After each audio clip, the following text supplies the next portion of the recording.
Yo, what's going on, man? This is Coach JR of Lionshead Boxing Academy. Thanks for tuning into my channel out here on YouTube. I appreciate all the people that's been subscribing lately. I know I should have started the channel way before, but I just thought about doing it now, so that's what it is, right? But anyway, have you guys seen that new Mike Tyson training video all up on Instagram at the moment? 53-year-old Mike Tyson bagging it up like he didn't age at all. I'm sure a lot of y'all been thinking oh, Mike's just been smoking up, he just chilling or whatever.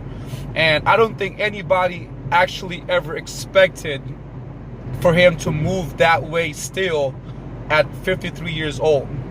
Papoose said that New York rapper Papoose said on his IG that some people are born to box. Like with Mike, that's so embedded in him, all these movements and whatnot.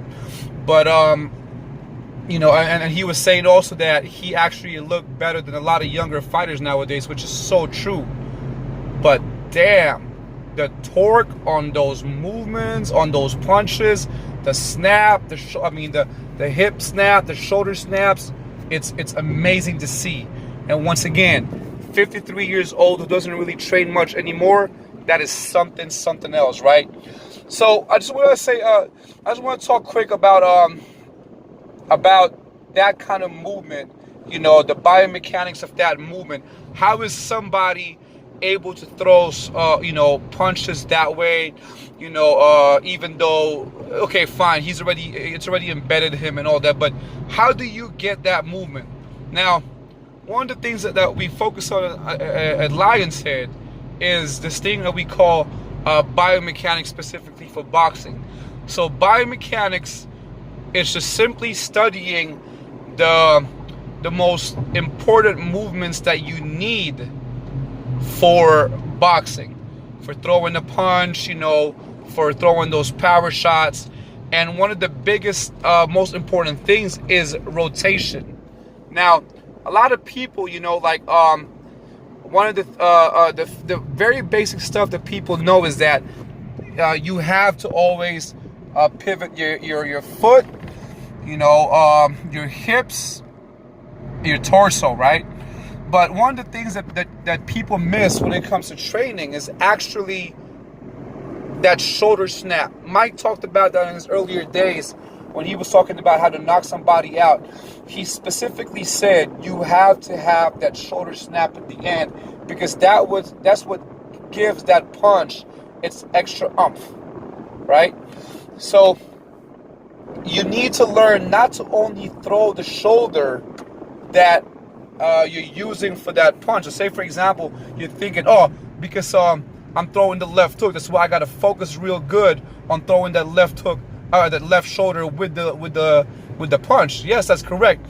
But you got to understand that you have both sides of your body, which is your left and your right. So never ever neglect that right shoulder. And most people are like, oh, but it goes along anyway when you torque, when you twist, right?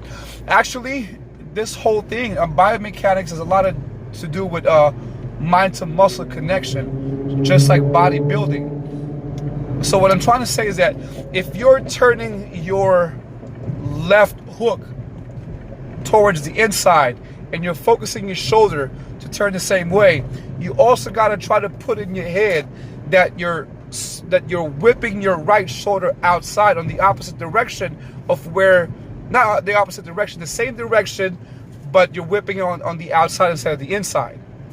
So that means you have both of your body part sides, your left and right, working together in unison just to get that nice rotation and nice torque, allowing you to get more speed and in turn more power as you execute whichever punch you want. Whether it's a short punch, a jab, it doesn't matter. That torque is what's going to give you, that shoulder snap is what's going to give you that extra oomph in your punches, right? So don't forget, if you look at old Soviet training, boxing training videos, you would see that a lot of them focus a lot also on turning their shoulders when they shadow box and when they do walking drills. So try to incorporate that in your shadow boxing first, and then also in your bag drills and your pads.